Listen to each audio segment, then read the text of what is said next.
Today we're going way back to the dawn of civilization itself. We're going to talk about an invention that completely changed what it means to be human, writing. But here's the question, was it the amazing gift we all think it was, or something else? The famous poet Su Dongpo once wrote, "To be literate is where worries begin in life." That kind of stops you in your tracks, doesn't it?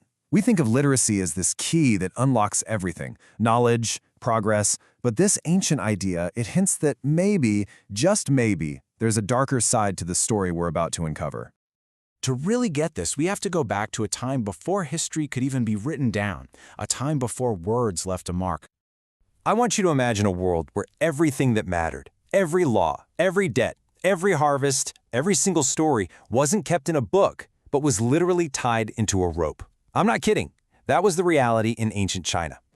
The system was called jiesheng ji shi, or knot tying record keeping, and it was pretty clever for its time. You'd use different knots, different colors, different sizes of rope to mean different things. You know, a big knot for a big event, a little one for something small. Super ingenious, right? But it had some major flaws.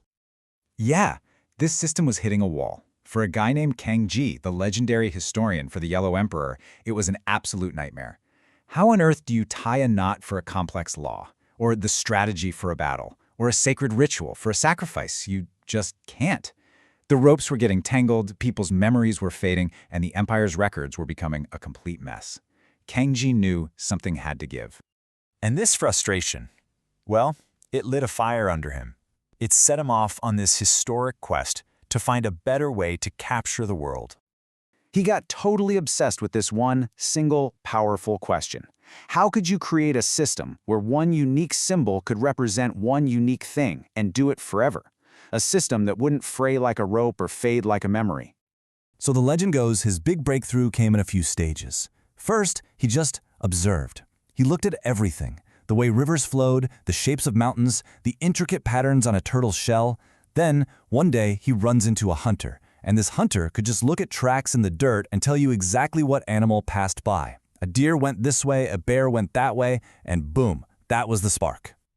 If every animal leaves its own unique footprint, Cangjie thought, then everything in the world could have its own unique mark, its own character.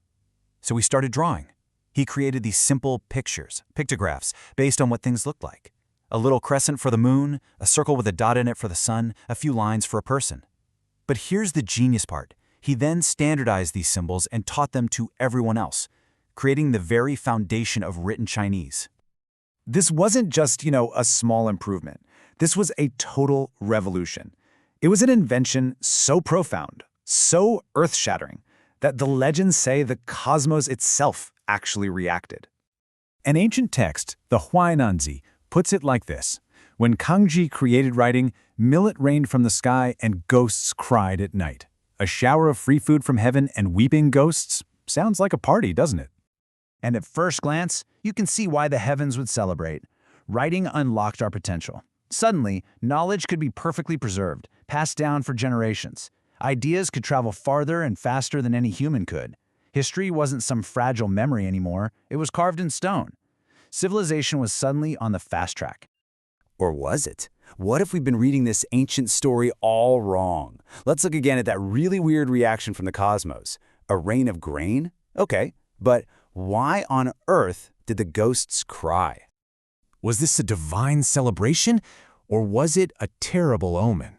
Well, the ancient scholars who studied this text, they had a much darker interpretation.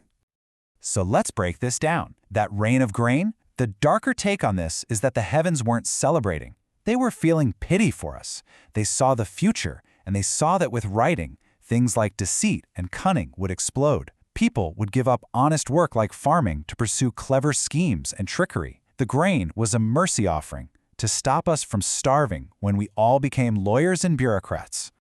And the crying ghosts? Oh, it wasn't a cry of awe at our big brains. No, this was a wail of pure fear. The spirits were weeping because humanity now had a tool to drag every secret out into the light. Written contracts, laws, accusations, these documents could be used to condemn anyone, even the spirits themselves. Their power to lurk in the shadows was gone. Humanity had just armed itself with a devastatingly powerful weapon. So this all brings us right back to where we started. Was Cangjie's invention this pure, wonderful gift, or did it unleash something complicated, something dangerous into the world? The very same ancient text that tells us Cangjie's story also leaves us with this pretty chilling observation. The more capable people become, the thinner their virtue.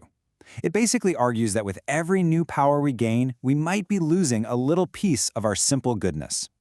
And that really gets to the two faces of writing. I mean, on the one hand, it's the absolute bedrock of our civilization. Our laws, our science, our art, our history, none of it exists without the written word. But on the other hand, it was the end of simplicity. It was the beginning of complexity, of bureaucracy, of rules and loopholes, and, just like the poet warned us, the beginning of worry. So you see, the story of Cangjie isn't just a cool myth about where words came from.